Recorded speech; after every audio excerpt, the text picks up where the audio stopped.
Peace and blessings. My name is Sister Angelica X. We are out here serving our community, making our community a decent and safe place to live.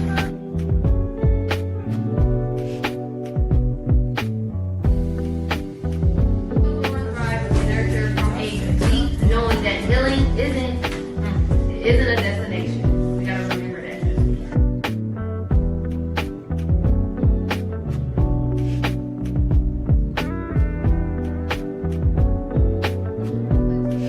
Most every disease can be eliminated through herbs, plant-based eating, internal cleansing. Okay. I am healing. I am whole. I am powerful. I am divine.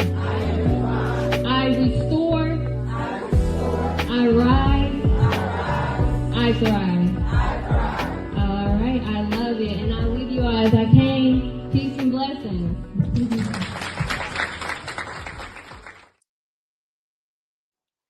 Assalamu alaikum, family, peace, healing, and a light. And welcome back to another episode of Healing with Angelica's podcast, where we discuss all things healing.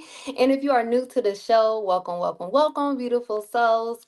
So before we get started on today's episode, please be sure to share, like, follow, and subscribe so you won't miss out on any upcoming episodes on any of your favorite podcast station, Healing with Angelica on Facebook and YouTube, and also, again, to help spread the light of healing to others in need. I am also on Closing the Gap broadcast and Knowledge for Life. So if you are watching from those platforms, please be sure to come on down to Healing with Angelica and subscribe as well. Also, if you are ready to start your healing journey and don't know where to start, Healing with Angelica is here to assist as we offer one-on-one lifestyle wellness coaching through, again, Healing with Angelica. So book a session today by texting the word HWA to 614-585-6040. More info will be in the description at the bottom of your screen. All right, so on today's episode, we have a beautiful soul joining us today, our beloved sister, Sister Aleah Muhammad. Welcome. Thank you so much for joining us today. How are you? I'm doing good today by Allah's grace and mercy. How are you? I'm well. By the grace of Allah, it is a pleasure to have you on the show. Now, for those who may not know who you are, do you mind letting our audience know just a little bit more about you? Um, I don't know. It's really not a whole lot to say. Yes. um, Other than what I shared in my bio, that's pretty much who I am. I am Aleah Muhammad. I live in a very small city, in Georgia. So we don't have a lot of people here, and this is pretty much where I've grown up. So I've most of the people that I've met throughout the nation, I've met over social media. Mm-hmm. And just by trying to get involved with some of the, I guess, like the different groups that they form, So um, I love what I do, which is homeschooling and being a stay-at-home mom. Yes. Well, I love the homeschooling a little bit because I have a very difficult student. But other than that, I mean, my goal is to pretty much do whatever Allah guides me to do and to be the best that I can be. So, Yes. Oh, I love it. A beautiful introduction. Praise be to Allah. Now let's get started on today's episode, Reformed by Faith, My Journey in the Nation, Womanhood, and Overcoming Life Trials. And please, for my audience today, do not hesitate to put any questions you may have for our guests in the comment section below. Inshallah, we will strive to get to them all.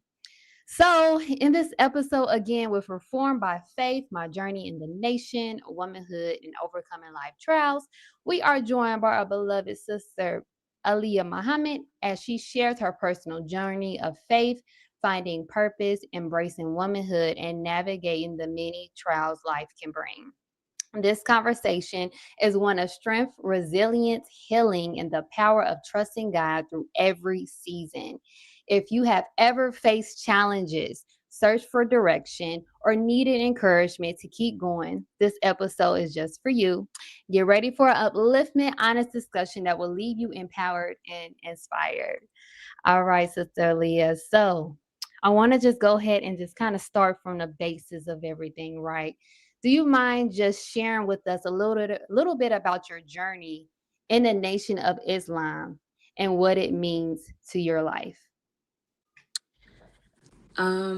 Okay, well, I did state in my bio that I am born or I was born in the nation. Mhm. So I grew up obviously, well, here we have a study group. Where I live currently is where I grew up.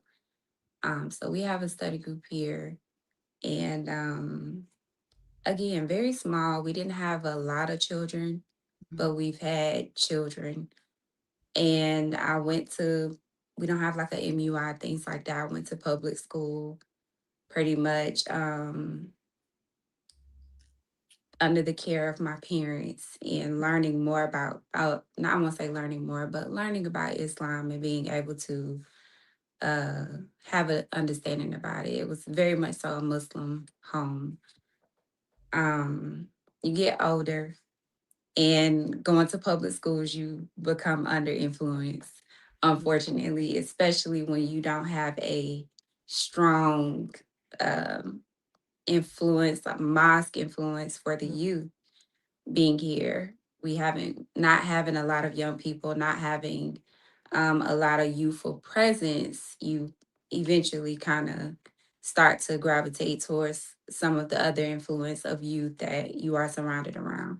Mhm. So, went to public schools. Eventually, I graduated. I wasn't really so much under the influence at that time because, again, I'm living in a Muslim home. I have the guidance of my wonderful mother. So, there are things that I do understand. But then when I went out to college, was pretty much when I saw that that foundation was probably kind of weak. Mm. Not that they didn't do a great job in establishing Islam in us because it came out later. But that my my I don't know, should I say level of influence or my ability to be influenced obviously was pretty strong in that I became influenced Yeah. by my own will and doing, by the way. This is not like somebody made me do anything. Yeah. Nevertheless, I lived the life of a lost found during my college years, the beginning of my college years. And my sophomore year, I was actually originally going to school for nursing. Mhm. And my sophomore year, um, I did horrible. I failed just about every class the first semester. Mm. And everything that I felt like was bad that could happen in my life felt like it was happening. Mm. And so I eventually I started reading. I started reading and the first book that I read was Queen of the Planet Earth by Minister Ava. Mhm. And so I was like, okay, I know better. Like, obviously, you know better. Mhm. Yeah. I gotta do a little bit better than what I'm doing because this life that I am living right now is just not a good life for me. It's not even the type of life that I really want to live for real. Mm. Um, and I started reading it and I started realizing my value a lot more, and it pretty much turned my life around. So I started to study. I started exercising. I stopped a lot of the things that I was doing, Mhm. and I ended up getting on the dean's list the Mm. next year. And I pretty much was excelling every year after that. Um, it wasn't enough to get me into nursing school because the way their program works is that by the end of your sophomore year, you have to be applying for nursing school so you can start to enter it for a junior year. So Mhm. I ended up changing my degree and I went for public health because public health was also a degree that you could get if you wanted to enter to go into nursing at a later date. But I enjoyed public health. and I enjoyed the different topics and it not being so hands on in terms of being in the hospital Mhm. that I decided to just stick with that. And I graduated with the degree. And after I graduated is when I actually decided to register. I didn't register right away, but I eventually within the less than a year really of me graduating is when I eventually registered. Mm. Wow. Love it. Love it. And even though you were brought up in the nation, you did have that experience of being a lost found and then finding your way back. I think that's beautiful. And within that journey, it seemed like you continue to just stay within the path from after that turning point of going ahead and joining. I love it. Praise be to Allah. Now, with the title of the show, right? Reformed by Faith, My Journey in the Nation, Womanhood, and Overcoming Life Trials. What does being reformed by faith mean to you? Being reformed by faith to me means being made new, um, and doing it solely on your faith. Mhm. Because for the type of trial that I have endured, and I don't ever like to make it seem as though it is any heavier than anyone else's trial, but it was heavy for me. Mm, And the in going through that, and going through all the trials that I've gone through, whether I put myself through it or not, and I say or not, really a very I say or not, not even in its literal sense, or I have to be very cautious of saying that because I think that every action that we take, it makes a difference in our life and in mm, some way, shape, or form has an impact on the things that happens in our life. mhm, So there were some things that I did in life that I could see the immediate reaction for. And there are some things that I may have done in life that I could not find the correlation between or causation even. mhm, But to go through the trials that I've gone through recently, it has really been by faith because you don't have a full understanding of it. This is when you really start to get very deep in the prophets mm, and the lives that they have lived. And particularly in the study guide that we're in right now, when we talk about rising above emotion into the thinking of God, it's something that has been heavy on my mind whenever I'm able to, I won't say able, but whenever I read it or whenever I'm engaged or whenever I'm in study group, because it's my very experience that I have had to go through um, in this time frame. mm, So to be made new, and I'm still being made new, but I do see new phases of myself because of the of me striving to have faith mm, and my desire to be pleasing to Allah actually keeps me grounded enough to have faith, because otherwise it my emotions would take over. mm, And there has been moments where I have felt like David, or I have felt like the Jesus that they described in the Bible at that time. I have felt forsaken. And mm, so in those thoughts or in those feelings, I could say that I certainly have had to have faith. I've been pushed by people who have faith. I've been encouraged by people who have faith to continue having faith and to be strengthened in that, because as it does state in the study guides as well, is that faith is the essential quality for rising above emotion. And so I thank Allah for that. Um, it means exactly what it says, is that it's essential to be reformed, to be made new. You have to trust in Allah that He will make you new. When He put Job, He allowed Job, as the minister said, that Allah will chastise the believer.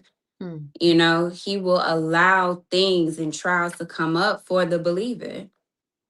And as I strive to be not just one who believes, but one who knows, I know that I have to endure that as well. But when you think about a prophet like Job and what he had to go through, when Allah allowed that to happen to him, Mm. and it was as if Job had been forsaken. But at the end of the day, when he did answer him in the whirlwind of his emotions, as the minister has stated, or as the Bible states, then we know that he was multiplied, that giving, he was given a reward, you know, through his ability to keep his faith. Mm. I love it. I love it. As you're speaking on this, you were referring back to the different prophets that has already endured things as an example for us as to how we're able and how we can get through it. That takes me to my next question. We know, as we've seen, that you have endured some deep losses just recently. And with the deep loss that you have endured with the passing of your mother and your son, how did those experiences test your faith and what helped you keep going through the grief? Well, I believe that my faith had been tested more with my son than my mom in the initial stages of the loss. And then somewhere along the line, I started to see my faith being challenged um, through my mom's life, her experience, and my reflection upon it. And when it came down to my son,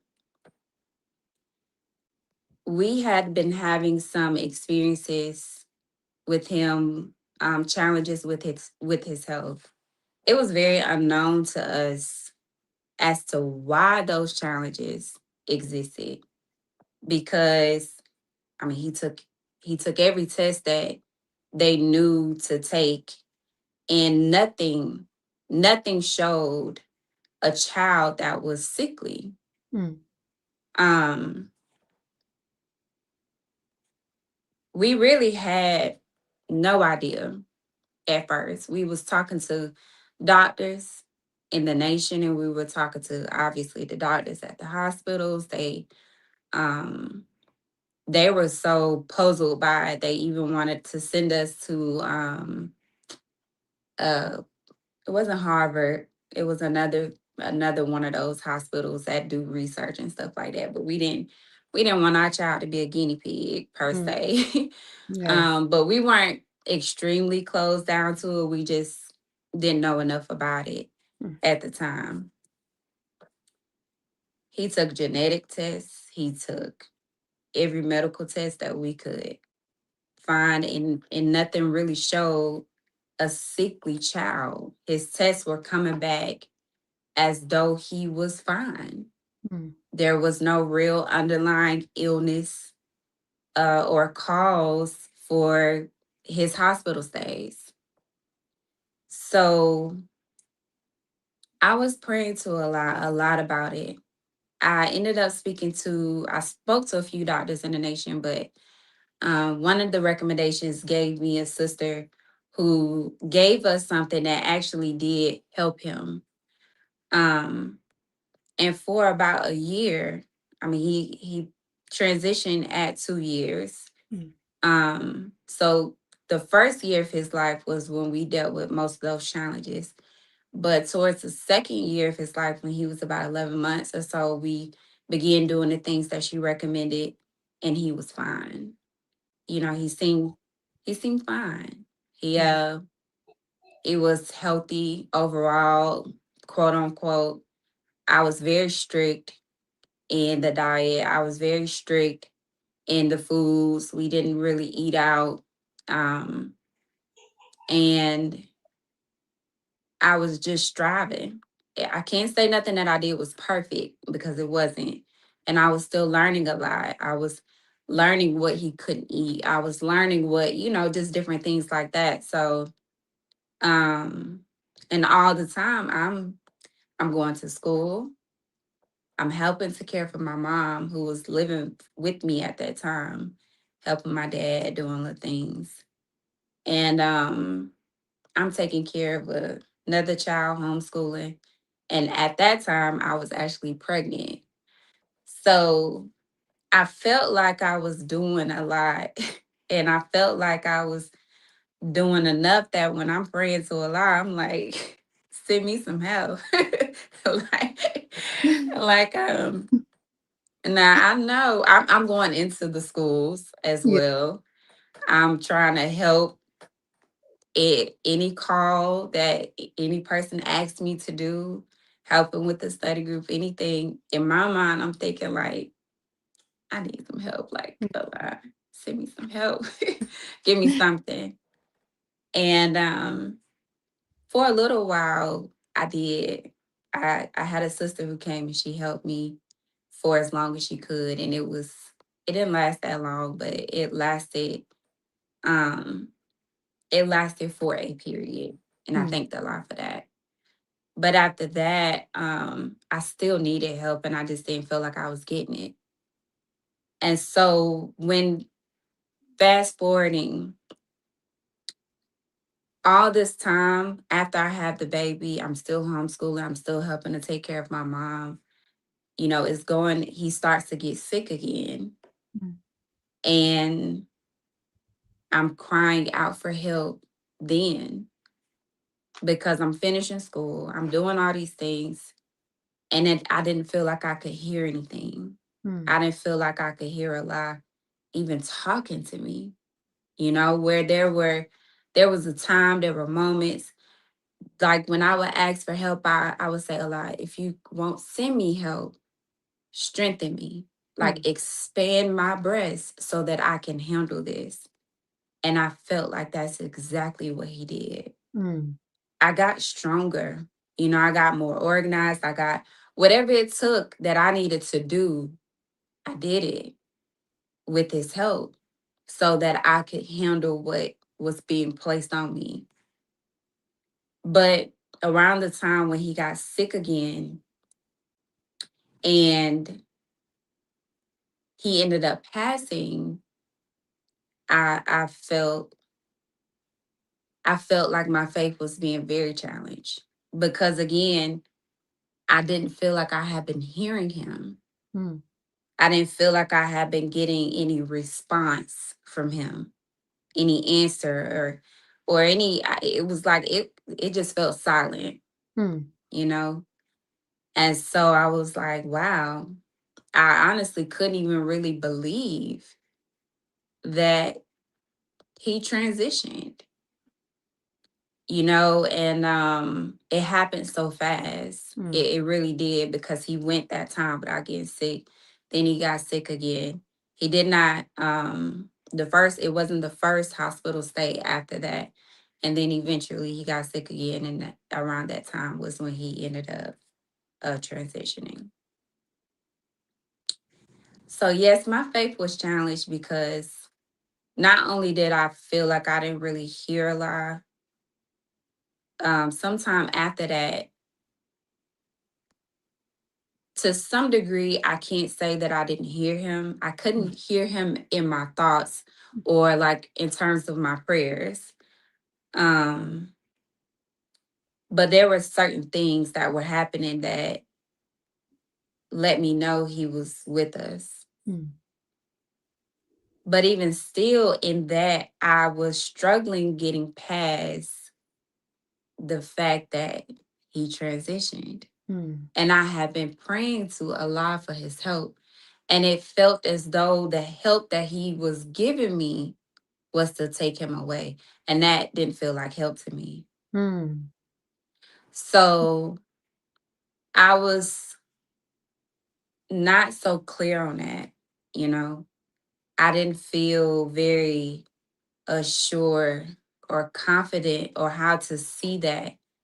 Um, but the way that I responded to it was to do what I set out to do. Mm. So this is where people may see, if you look at the timeline, I started getting more on social media. And I talked about God's love for those who believe, and me talking about different things that I have been reading, continuing to pray, continuing to read, and continuing to endure in the absence of my understanding at that time. So I was okay for a while. Um, but as time continued, I started to feel like how Mother Clara felt, or what I thought, or what I think Mother Clara felt, based Mm. on how it was explained, in that I hated the trial. Mm. I hated it. And I have to be honest, because of how hurtful it was Mm. and how prolonged the pain had been. I'm still 7 months, 8 months later, 6 months, whatever it is, and I'm still deeply pained by this. That it felt like it would not, this is something that will probably never go away. Mm. And I say that I use Mother Clara is specifically because, I often think about something when I read this before, and I can't exactly remember where I read it.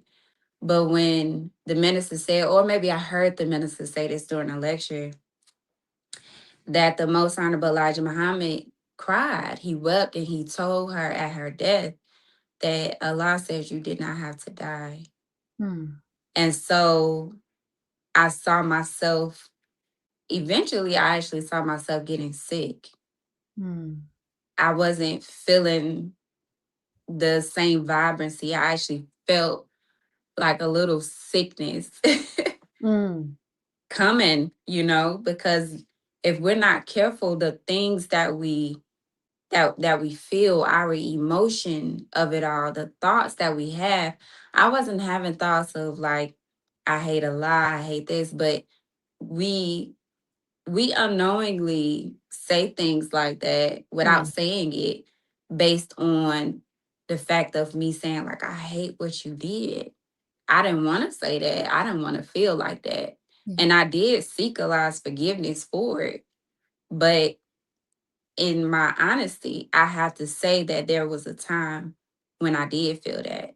And at the same time, I experienced a sickness coming upon me, Mm. until I noticed and I realized it through my prayer, because I am still seeking his forgiveness, knowing that that's not the proper way to think, knowing that I don't desire to think that, but I need strength and I need his help to overcome it. That he began to help me through the reading, through the study, through, insight, through words, through whatever it was that was sent to me, that I could begin to return back to that. Now with my mom, my mom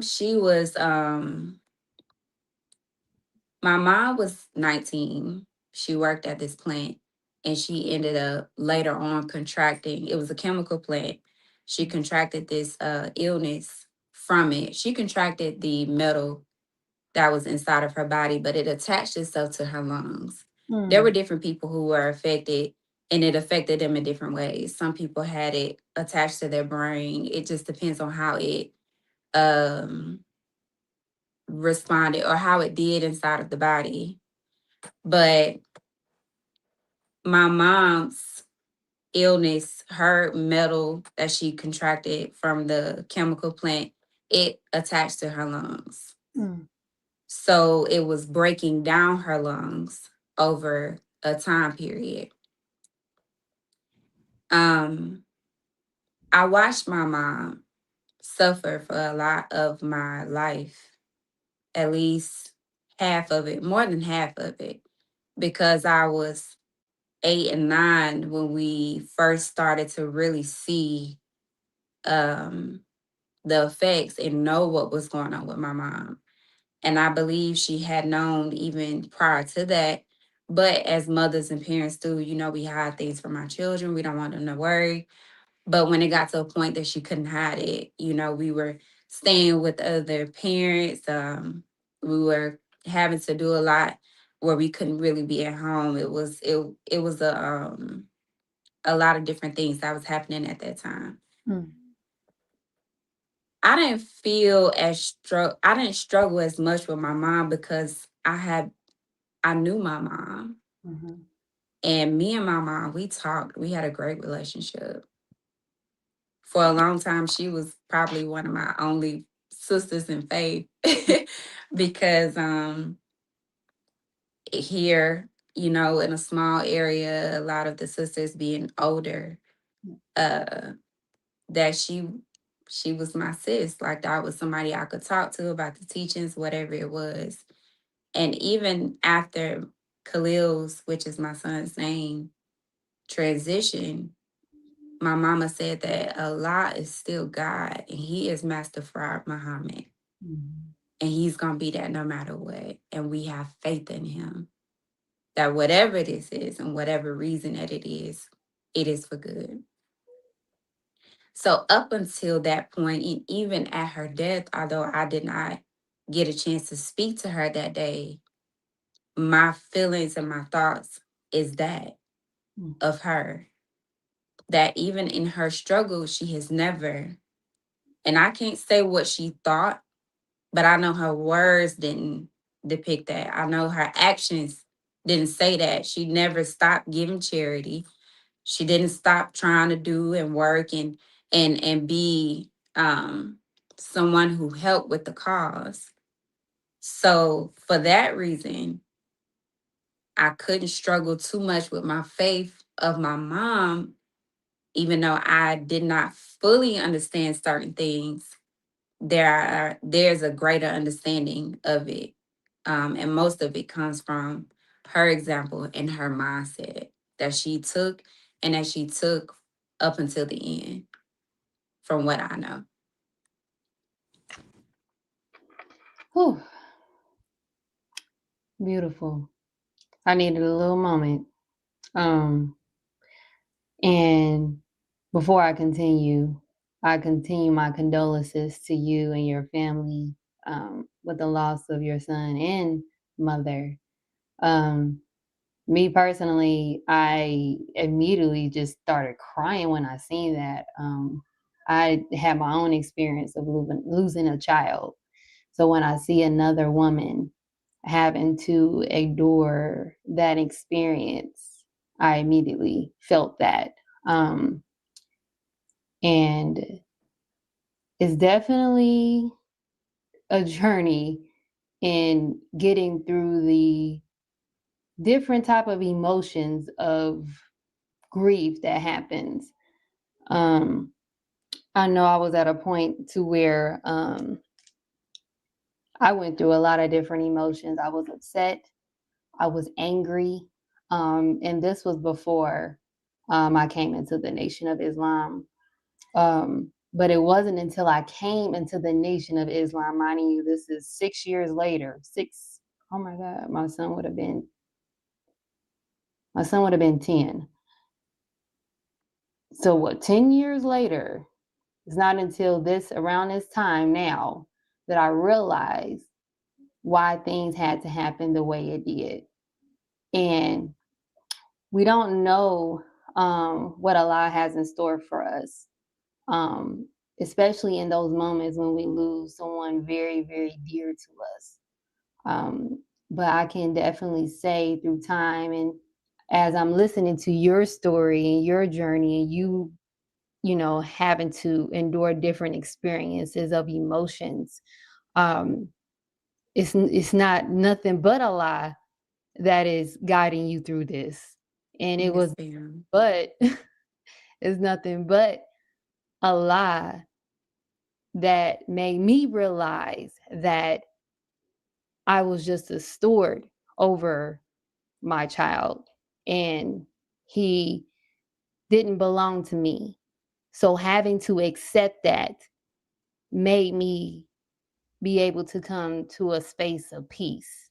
Not saying that emotions still don't come up, but it made me become more at peace with what had happened.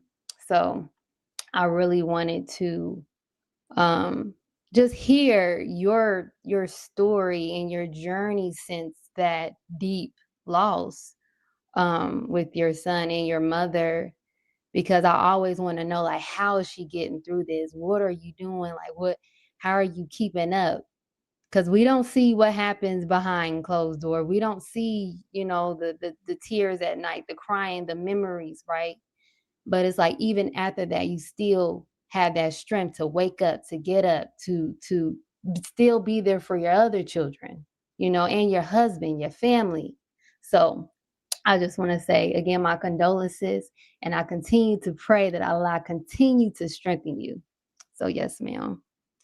Yes, ma'am. Thank you. Yes, yes. Praise be to Allah.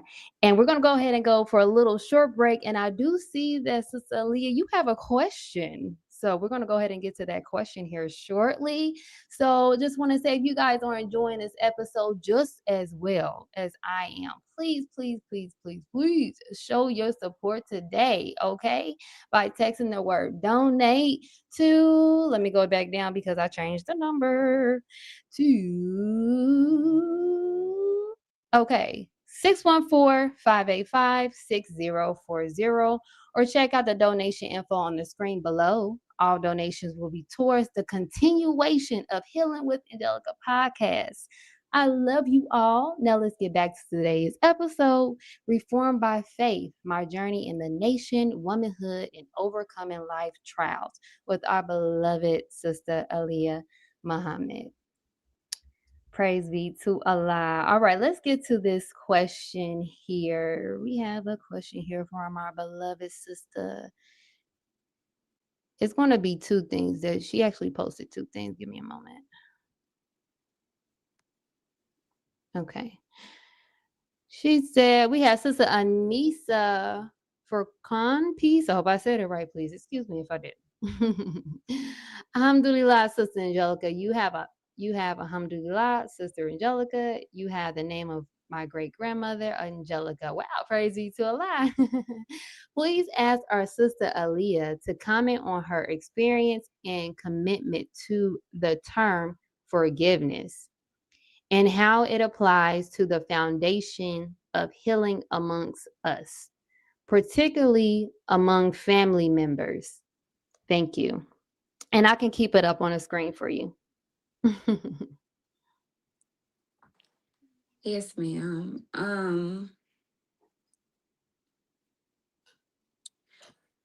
Uh, when it comes to forgiveness, obviously there are different aspects of that because for me, it was more so seeking forgiveness from Allah, but I can understand having to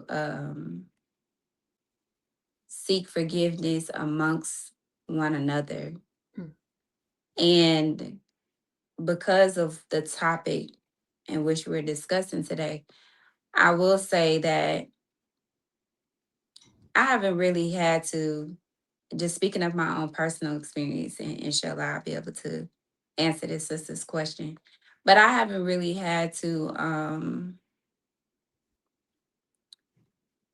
forgive people so much, but it's easy for people to offend you when they don't understand the depth of what you go through. Mm. It is not intentional. Their desire is not necessarily to offend you.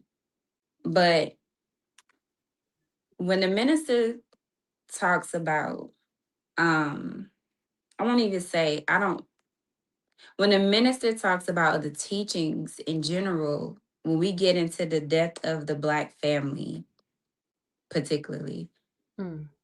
and our lack of empathy and sympathy, but particularly empathy for one another, it is not easy for people to necessarily walk in another person's shoes, to really be able to understand what a person is going through and may be needing to seek forgiveness of.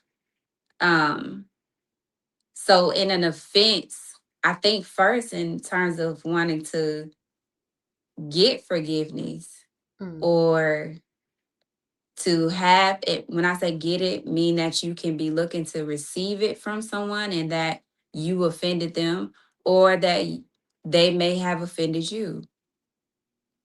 You have to first look at what the offense is and study it in Mm. terms of trying to see if a person is really doing something intentional or if it is coming from a lack of knowledge. Rather, Mm. that lack of knowledge is of self or in their understanding about whatever it is that you may be experiencing, whatever it is that you may be feeling that you're going through.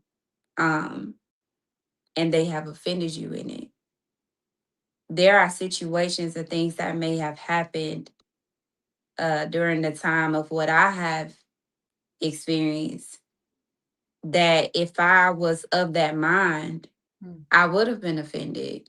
And I would have maybe even needed to, like, hey, you offended me and Mm. need that person to apologize and seek my forgiveness. But a lot of what people have said or done has no weight on me. It does Mm. not even stick with me. It doesn't stay with me. And it's not even a thought thereafter because a lot of times I realize that, as a people, we've got to one learn to give each other the benefit of the doubt more. And if we see each other as guys, then we will see maybe even opportunities for teaching, Mm. to let someone know something without even having to be offended, but you let them know in a way that teaches them something. Mm. I have a sister who has lost a child as well that's in the nation that I connect with. And she gave me a great example of what that was like of a sister who offended her. Mm. Um, because of her, it wasn't a sister's intention, but it was that she said something that did not or that lessened the weight of what that sister was experiencing and losing her child. But in her response, it was not that, I'm sorry, it wasn't that she wanted to say anything negative. She did not look at her in any light. She did not hold on to it. She didn't wait a long time before she let her know that, but she just let her know, I'm sorry, but that didn't sit well with me. Mm. And because of this, and we immediately can do something about that. So when we talk about seeking forgiveness, I believe the minister has really laid that out with the 8 steps of atonement. Yes. We have to go through those steps, but also in just not all the time being so easily offended. And we do have to seek to work it out between our family members, but we can only do our part. There are some people that we may offend that may not accept our forgiveness. Mm. But if we do our part and strive to forgive others as Allah so willingly does for us, Mm-hmm. in the mercy and the grace that He gives, then inshallah we should be okay. Beautiful, beautiful, beautifully explained. I love that. Praise be to Allah. You guys are enjoying this episode. I need you guys to put the fire emojis in the comment section, okay? A beautiful testimony for us from our Sister Aleah Muhammad. Now I want to get into your passion of the reformation of the woman, right? So, with your passion of reforming the woman, aiding in that work, what areas do you believe women today need the most healing and restoration in? That's a great question. I don't know if I quite have the answer to that. Yes, But I.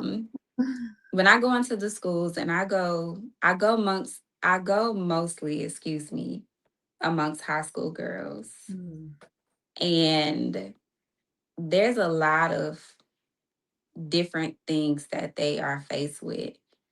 But I say one of the primary things that I'm noticing at this stage in my life, because if you would have asked me, a couple years ago, I might have would have said something different mm, in my engaging with them.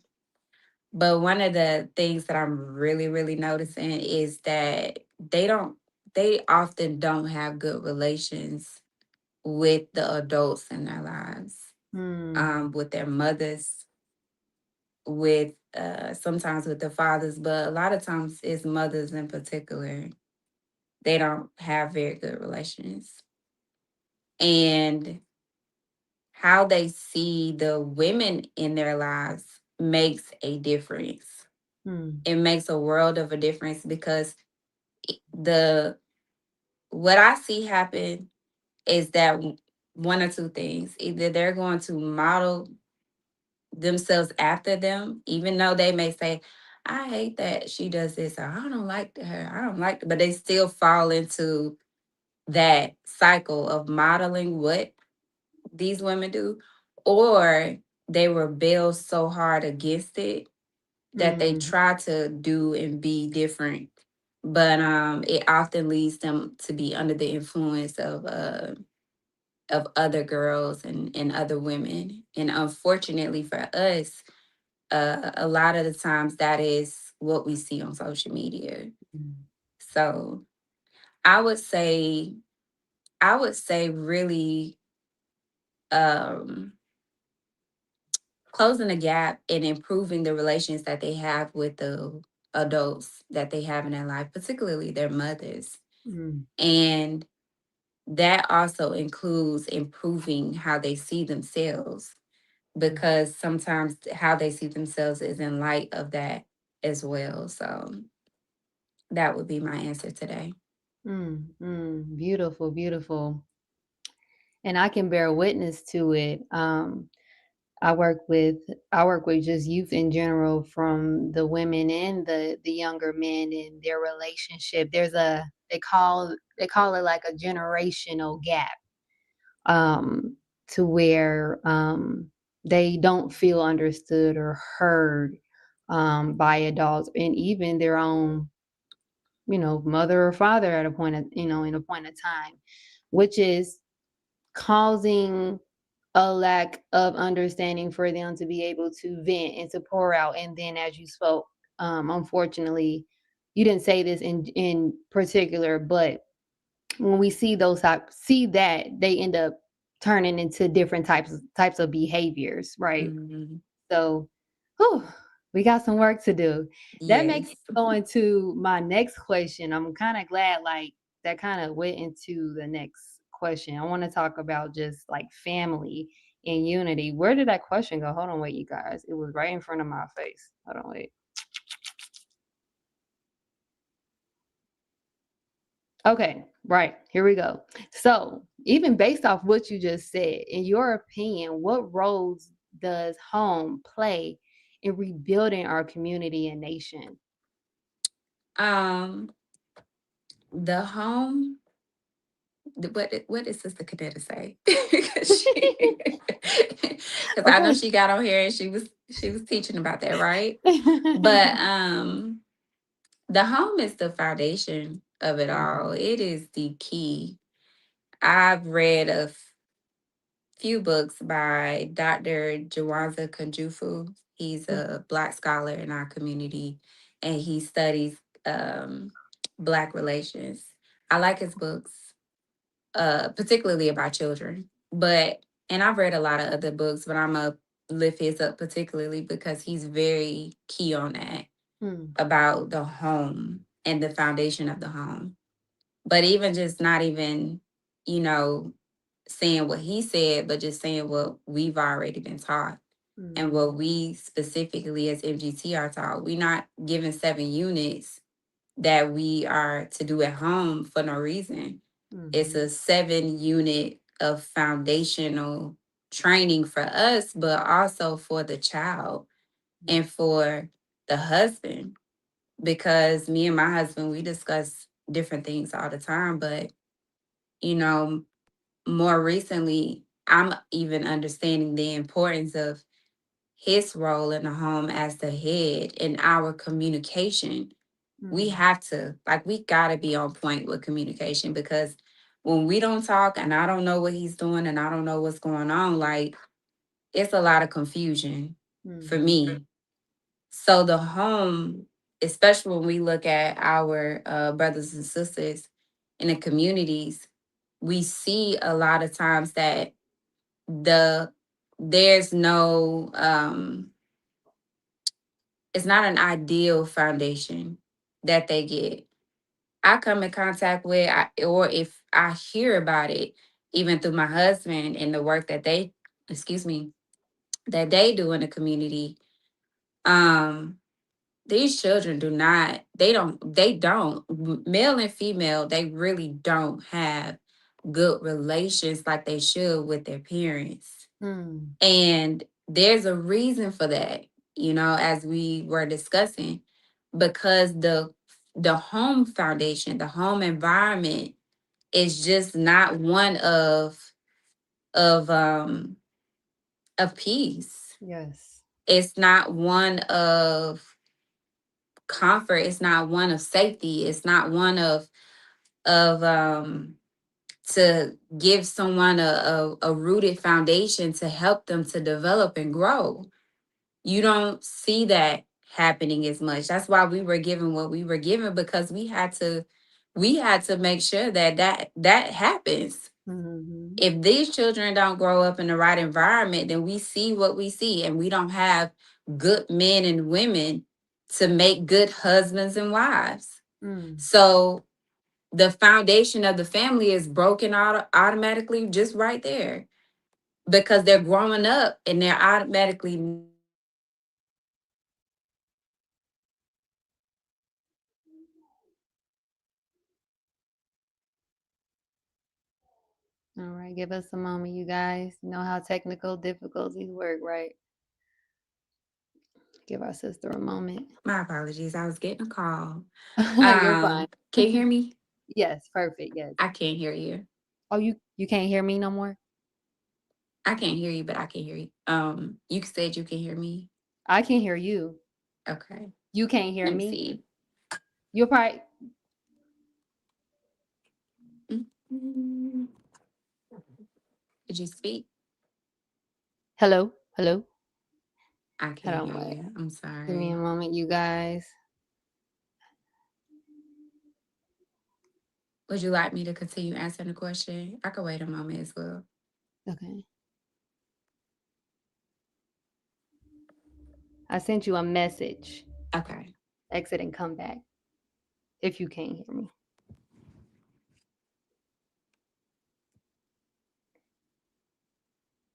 All right, you guys. Praise be to Allah. I'm glad. Please let me know if you guys can at least hear me. I know our sister ended up getting a call.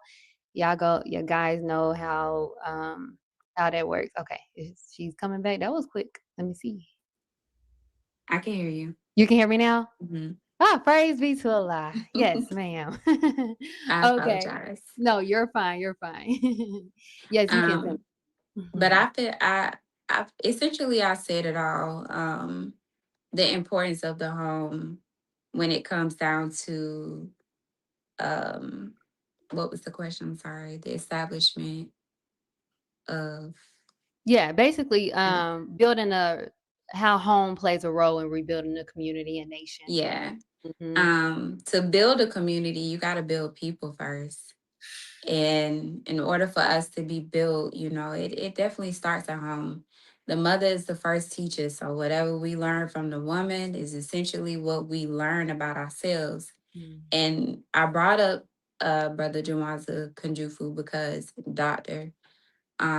because one of the things that he said that has stuck with me since I read it is that if a mother is not the peace of a male child, then he won't know that peace exists in a Mm. woman. And that's not a direct quote, but it's the truth. Because what we teach these young men about women, or what we show them about ourselves, is what we teach them about women in general. So we Mm. got to be their peace. It doesn't mean that we're not going to be firm. It doesn't mean that we lack in our discipline of them. In fact, that helps to build them as well. And like the minister said, his mother, she was enough of a man and a woman for him, but he understood the value of a woman, and what she instilled in him did not take away from his ability to be a good man to a woman. And of course we know the teachings did the rest. Yeah. God did. But yes, ma'am. Oh my God, so beautiful. I'm so glad that you brought up. I've never thought of it that way. I know typically as, wives, we want to be our husband's peace, right? But we never think about being our children's peace, especially our sons, So I think I'm just so glad that you brought that up. Definitely timely. Yes, ma'am. Yes, praise be to Allah. We are getting towards the end of the show, and I want to leave out with this last question. Again, thank you guys for joining us. If you guys are enjoying this episode, please be sure to put the fire emojis in them comment sections, okay? And also subscribe. Now, looking ahead, Sister Leah, what impact do you hope your life and testimony will have on women and girls around the world? um right now my desire is to see women overcoming whatever trials that they may face in life, and to continue striving to be great. Hmm. The Honorable Minister Louis Farrakhan taught us that the Honorable Elijah Muhammad taught that it is in the woman's nature to equal herself to God. And I say that, and I want to say that again, Yes. that it is in the woman's nature to want to equal herself to God. So everything that I do, when I went to school, when I kept going to school, even when I was struggling with a child that was in and out of the hospital at a time, like all these things that I've done has always been because I wanted to strive to do the things that would qualify me. And Mm. I'm not saying school is the answer, but when I didn't know what to do, I didn't sit around doing nothing. Mm. I found something to do. Whatever that I prayed, I asked a lot. And if it came to me, if it was on my mind to do it, then I did it. Mm. And I did it because I felt like at some point in time, even if it's not now, that I will be able to use this. There's an echo. I don't know if Can it's you coming hear? from my end. Yes, ma'am, I can hear. Okay. It's just an echo. Okay. Do you still hear the echo? No, ma'am. Okay. Yes, ma'am. I do hear it actually a Oh, little bit. maybe I But muted. I can continue talking. Okay. Yes, ma'am. So I want to just encourage women to just keep going. I want to encourage them to go for the things that they desire to do in life, and don't look at your current circumstances as holding you back. You got to figure out a way. I have gone to the gym and I have had to take my children. And if you find when I didn't have the money, I found a community gym that was free. I go to one right now, actually, just because I just feel like it, right? But no, seriously, I haven't, whatever it is that you desire to do, it is hard, it's challenging, but you have to push yourself to do it because I've been hearing this quote lately, I've been reading it, I've been seeing it, but when they say that this is the youngest you'll be today, you will never get this time back Mm, today. And a lot of women are unhappy, and a mm, lot of mothers are dissatisfied.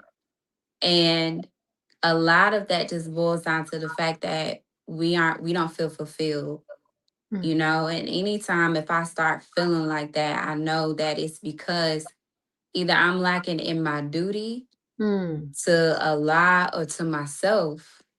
And I've got to change one, if not both of those.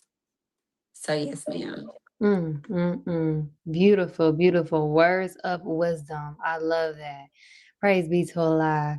I just want to say thank you, Sister Aleah, for joining us today to discuss this amazing topic. Beautiful testimony, not just a topic. This was a testimony, okay? Reformed by Faith, My Journey in the Nation, Womanhood, and Overcoming Life Trials. I would also like to thank CTGB, Closing the Gap Broadcast, and Knowledge for Life. And please be sure to support those two amazing broadcasts as well. And also, of course, my amazing audience for joining us today. I pray that this episode was informative, valuable, and most importantly, healing to you all. Now, Sister Lee, I know I left you with like an ending question, but I do want to ask, do you mind giving us some closing remarks? Um, yes, ma'am. Well, I just want to encourage everyone Mhm, to continue to study as we are taught. Study, study, study.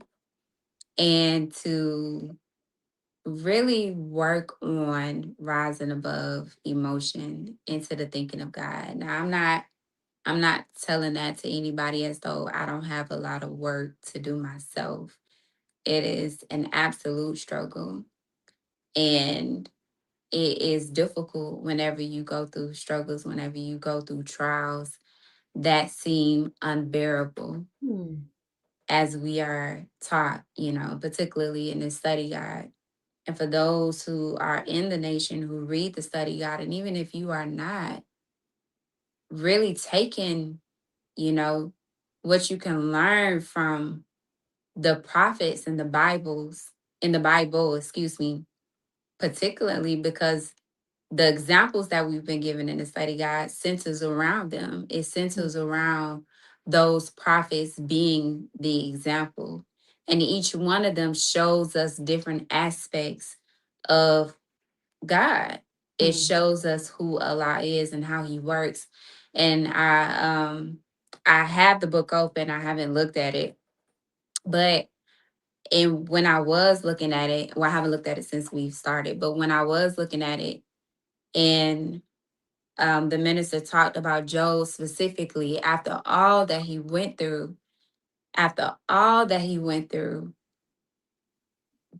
when God answered him, he did not even give him an explanation mm, for why he went through what he went through. mm. Now, I've been praying for an explanation, Yeah. but I may not ever get one. Mhm, Allah may multiply. He has already done in ways, but he may change our life and our circumstances in such a way as he did, as it's described with Job. Um, and I would never even fully get the answer. But what he said, and he meaning the minister about that, is that Job was still humble mm, and he still believed and had faith even after that, knowing that he was not even offered an explanation for why he had gone through what he had gone through. but he did not lose his faith. And Allah still gave him a reward for keeping that faith. So at all times, we have to rise above emotion. We do get the liberty of questioning God. We do get the liberty of Allah's mercy, but we have to remember that He is God, and however He works in learning, striving to learn more about that, we have to be accepting that He knows. He is the all-knowing. He is the all-seeing, and He is the one on whom all depend. And I'm gonna end it at that. Beautiful ending, beautiful message. We have to remain in faith with everything that happens to us. So I love it, sister. Praise be to Allah. I just want to say again, thank you so much for joining us today. Thank you, my beautiful audience, for joining us today. And we leave you all as we came. Assalamu alaikum. Peace, healing, and light.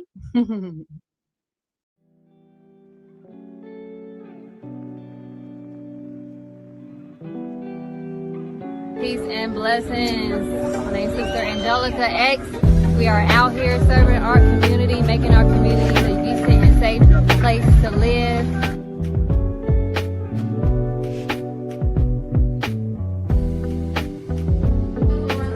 Nurture from A to Z, knowing that healing isn't a destination. We gotta remember that.